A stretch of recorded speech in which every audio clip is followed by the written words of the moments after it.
Her name is Kristen Meghan, and it's taken her a lot of guts to come here and speak what she has to say. So give her a big hand.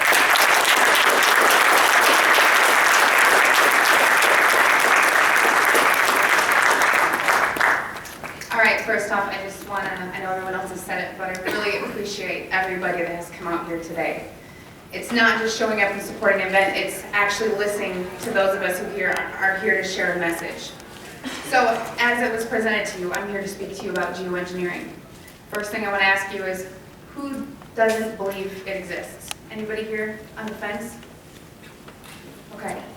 Well, hopefully when you leave here today, you don't just believe it. You share the information that I'm going to share with you, and you get more people on board to stop this unethical crime. I want to show you a video clip because the first thing people ask me about geoengineering is, who are these people? Who are the people that are, kind of pushing the button to get this thing going? One of them, his name is David Keith. And David Keith has been low in the radar for a while. But he has written a book about climate engineering that has basically done more for the truth movement of this than anything. Because he is the frontline person that is the #1 advocate for geoengineering. And I want to show you a clip. It's about 6 minutes, just bear with me. You ever look at those planes up there? They have contrails behind them. Maybe all those planes with contrails, maybe they're actually spraying chemicals into the atmosphere right now, and Uncle Sam isn't telling us. Seems extremely unlikely. The fact that the United States is not telling something to its citizens, that seems extremely likely to me. And of course, there are a lot of problems with what they're proposing. It turns out plants need sunlight. Yes.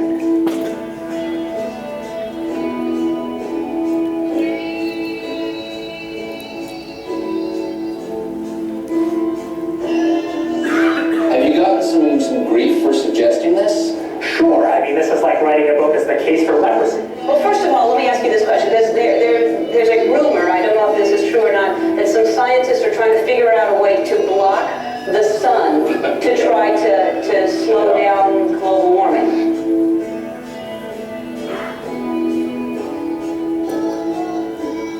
Could an individual start this? In practice, only a country. Okay. What about a man in like a hollowed out volcano with henchmen who occasionally shakes his fist at the sky and says, "They said I was a fool at Harvard. Who's the fool now?" It's All Things Considered from NPR West. I'm Arun Roth. If scientists get the calculations wrong, it could be catastrophic for life on Earth. Or what if the technology got into the wrong hands? Couldn't someone shoot poison into the atmosphere? Well, people are terrified about talking about this because they're scared that it will prevent us cutting emissions. Right, and also that it's sulfuric acid. And I bury the lead. Is there any possible way this could come back to bite us in the ass? You put another kind of pollution, sulfur dioxide, up to orbit, cover the atmosphere. The sky won't be really blue in the way it is now anymore. Blanketing the earth in sulfuric acid, because I'm all for it. This is the all chocolate dinner. I still get to have my CO2, and I just need to spray sulfuric acid all over the earth. Right.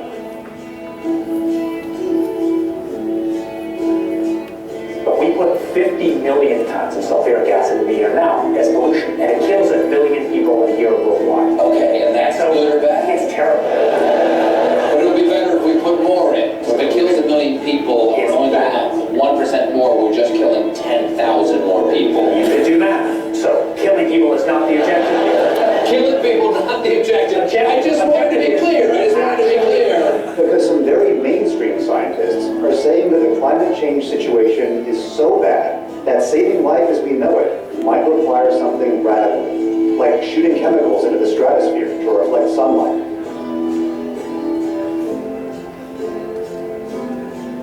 This is the kind of stuff I wake up sweating about. Exactly. Well, it's your goddamn idea.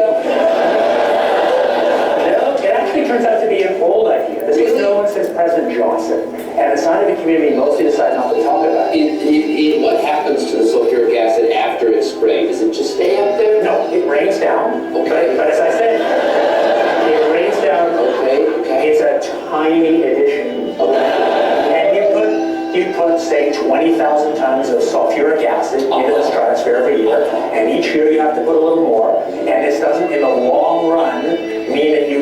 forget about cutting emissions. We will need to rein it in. No, we'll get to it eventually. In the meantime, we're shrouding the earth in sulfuric acid. So is that you could actually spray sulfuric acid in the stratosphere 20 kilometers over our head and use that to stop the planet warming up. And undetect things. You could spray something into the atmosphere to Spray pollution into the atmosphere to stop it warming. So in the end, pollution saves them all.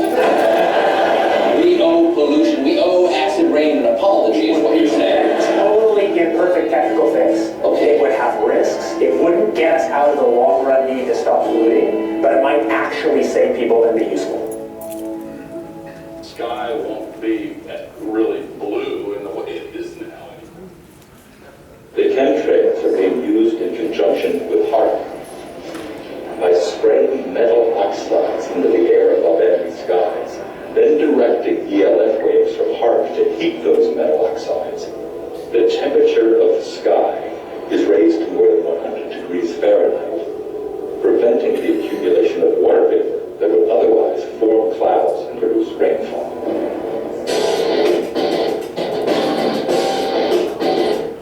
All right. So I wanted you to see that video because I wanted you to have a face for somebody who's actually out there violating the ethics of their job to promote geoengineering. I'm going to talk about geoengineering, but I want to share a story with you. Every time I'm asked to speak, I public speak for a living. I'll go into that, but I don't get nervous to speak to you. What I get nervous about is not getting emotional telling you my story. Because in 2002, shortly after 9/11, like a lot of military veterans, I raised my right hand and I took an oath to the Constitution to hopefully do something meaningful with my life. 19 years old, unsure what I wanted to do. So I enlisted in the U.S. Air Force. My job in the U.S. Air Force was working in bioenvironmental engineering. So what bioenvironmental engineering is in the Air Force is equivalent to that of the OSHA and the EPA, if you're familiar with that. So we were an embedded liaison to make sure that we were tracking all of the aspects and impacts of the military, meaning what is the military doing and how is it impacting the environment, because we were accountable for that. Being government, we did not get any special treatment. We just couldn't be fined being another federal agency. EPA can, but not OSHA. So from the health side, it was knowing what you do in the Air Force. What does your job entail that is hazardous to your health? And I'm going to give you an example. Let's say that you were an aircraft painter. You were a mechanic. My job would go out to make sure I knew everything that you did, what you were exposed to, and how to mitigate and engineer out those hazards. Because we needed to, one, it's your legal right to be working in a safe and healthful work environment. So throughout 9 years, I worked as an industrial hygienist and an environmental specialist. Actually, there's two bases I was at that are called air logistics centers. What does that mean? It's not like a fighter wing, it's not really fun and amazing. What they did is they took aircraft that around every 10 to 15 years, they were required to be dismantled down to the last screw. So that meant every single industrial process you can think about, checking the metal integrity, making sure everything's good to go, or sometimes overhauling equipment. Part of my job in tracking the health hazards was to look at any time someone wanted to buy a chemical, any type of chemical.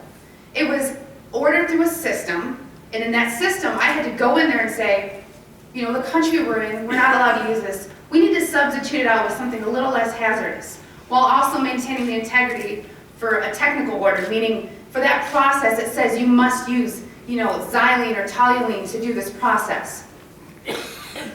Well, I have to kind of fast forward. I want to say around 2006, I started kind of opening my eyes to how the military wasn't really what I thought it was. And people approached me knowing what I did for a living and said, have you ever heard of chemtrails? Well, I hadn't. And that sparked my interest. So I went online and I looked at chemtrails. I saw a lot of, debunking, a lot of sites that were just kind of calling it a conspiracy theory. And I thought, well, geez, this is what I do for a living. Preventive health, making sure that people are not getting sick, especially in the workplace, and by things that we're doing that can affect, human health and the environment. To summarize it, in an attempt to debunk this conspiracy theory as I thought it was, I didn't debunk it. It literally changed my life. Like I said, this is hard for me because it's not easy standing here and telling my story. One day I was going through that computer system, which if you want to look it up, it's called an Air Force Form 3952. It is the approval of hazardous materials. I was finding tons and tons of large quantities of aluminum, barium, strontium in the forms of oxides and sulfates. And of course I knew that there's industrial processes you may not have heard of, but it's bead blasting, pneumatic sanding, shot peening. There is certain medias that's similar to that is used. However, I had already accounted for that. I would sit and look at this computer system and say, this shop wants to order this paint. I'm going to tie it to a task. We had to know what was being used, why it was being used, tracking it cradle to grave on how we were going to dispose of it to be compliant with OSHA and the EPA. One of the legal requirements in approving these is looking at what used to be called the material safety data sheet. On that sheet, it's going to list the manufacturer. It's going to list some maybe required personal protective equipment that needs to be used or some ways to mitigate the exposures. These electronic MSDSs did not have a manufacturer name. They were very vague. They almost looked to me like somebody had made it and scanned it into the system. So I asked the question, what is this being used for? I never got an answer, so I didn't approve it. And it sat there. And then the heat came down. Why are you behind on your 3952s? Only a select few of us did that. So I started asking questions. And at that point, my demonization began. You know, I made my rank. I was decorated. I was a non-commissioned officer of the quarter. I won lots of awards. I had no reason for anyone to attempt to demonize me. So then I get moved over to the other Air Logistics Center. There's only two in the Air Force, which is in Warner Robins, Georgia. This kind of carried with me. And I thought, you know what? Should I revisit this? Is it worth it? Did I hit something? Maybe it's need to know. I started finding the same things at Robins Air Force Base.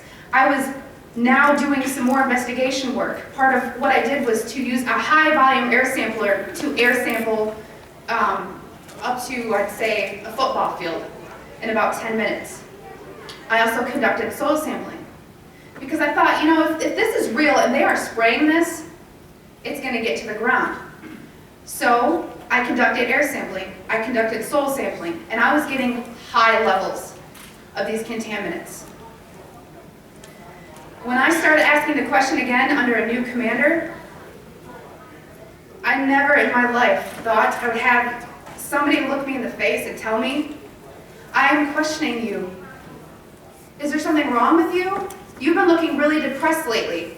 You know I can put you under mental evaluation for up to 120 days. Who would take care of your daughter? Because I was divorced at the time. As soon as I heard that, I knew. It validated everything I ever thought.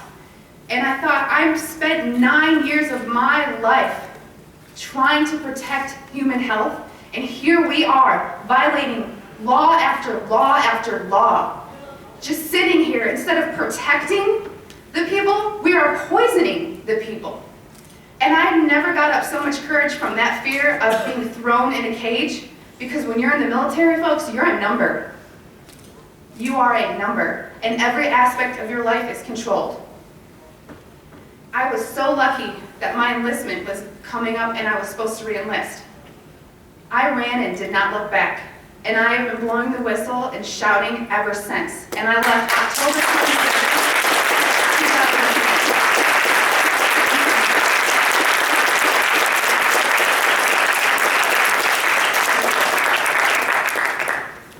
Just end there though. You gotta remember there's a whole career field of people that work in bioenvironmental engineering. A lot of those people were told, do not talk to me. Do not talk to her, do not email her. They were given no contact orders. Because my biggest thing was, if I'm just so, dishonest, don't you think somebody would come out and say, she was never in the military or something negative to discredit me? They've ignored me, but they've tried to silence me. Every time I fly, I am pulled into a secret room. I literally am tagged in the system for the TSA. It is difficult. As an industrial hygienist, I do very well for myself, but it has been so difficult after leaving the federal government to maintain employment. Nowadays, everyone runs background checks on you, and the first thing they look at is, wow, here's a whistleblower. And you ask yourself, if this is true and we are spraying the people, where are the pilots? Where are the people? I don't know if you pay attention, but look at Snowden. Look at Manning. People don't come forward because these supposed Whistleblower Act protections that you have are not enforced, they're not supported, and they really don't exist. Well, what I want you to take from this is to understand that I am being completely honest with you, and that geoengineering is occurring, it's been occurring, it is not new, and your tax dollars are funding this.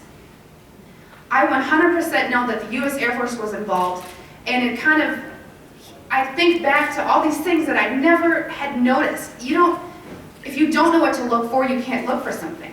And once I realized a process they were trying to hide, people have come out of the woodworks, from EPA compliance officers to ex-people that I worked with in my career field. Well, I cannot state for obvious reasons. I've had pilots come forward. I've had people come forward that actually load the canisters on the planes. These people don't come forward because they are afraid that they're going to end up like Snowden. And I continue to speak to let people know I've been screaming about this for 3 years and I'm still here. And why are you so afraid? Because many of these people are in active duty. And if you are willing to die for your country, supporting, the Constitution and defending us from enemies foreign and domestic, you are willing to die for your country, but now you're scared. You are scared and cowardly to talk about this. So I'm not just speaking to all of you in this room, I'm speaking to all those people that are going to watch us online and watching on YouTube. Because you can come forward, you can help expose this, and we can stop it. People want to ask why. Why is this occurring? That's for later thought. From weather modification to weather weaponry, there's numerous reasons under Agenda 21 and tons of theories. But my job as an industrial hygienist is to make sure that I comply with the laws and enforce them. So it is unethical every day for all the other people that are out there that work in preventive health or even physicians that are speaking about this. They need to. So one thing I want to tell you is what you can do about it. The biggest hurdle that we have is disinformation sites. I never say them, but I'm going to today, so that you know if anyone ever gives these to you as a reference to debunk you, it's Metabunk and Chemtrail Science. Those are two websites that are ran by a government shill named Mick West. And he is a computer gaming programmer who tries to tell you about persistent contrails. So somebody who isn't even credentialed in chemistry or physics or ecology, none of that, is trying to tell you that you're crazy. Okay? So also on social media, don't just hit the share button. There are links. You have to understand that I have met people who used to be purposeful disinformation trolls, as we call them. These people are paid to pretend that they're you, to get you on board to believe a website or an article, just so that you look so vulnerable. And then later it will be deemed non-credible, and then you look non-credible. So please vet, research. And if you have something to write with, I want you to take down my email. It is Kristen, Kristen, Meghan, Meghan, @gmail.com. So I just want everyone to know and understand that of all things, of all the freedoms that we are losing, geoengineering is the #1 issue that we are facing. Because you can have guns and money, and you can have everything. If you don't have food and water, and you are dying of respiratory or neurological illnesses, what does it matter? So you've heard about vaccines, and you'll hear, about smart meters, and you'll hear about other issues like fracking. These are all systemic effects. We are getting overexposed to toxins. People will tell you fluoride's in the water, but it's not a lot. It is a lot, because you're getting it everywhere, in your food, water that you drink. Everything is washed with that water. And you're getting it in your vaccines. All this, it's a coupled systemic effect, and our bodies cannot metabolize these toxins. So I just want to thank you for taking the time to listen to my story. And I will continue to shout from the rooftops. I don't care how many jobs I lose. I don't care how many friends or family I lose. Because I took an oath. And in 9 years, I was not able to honor that oath. But I am today.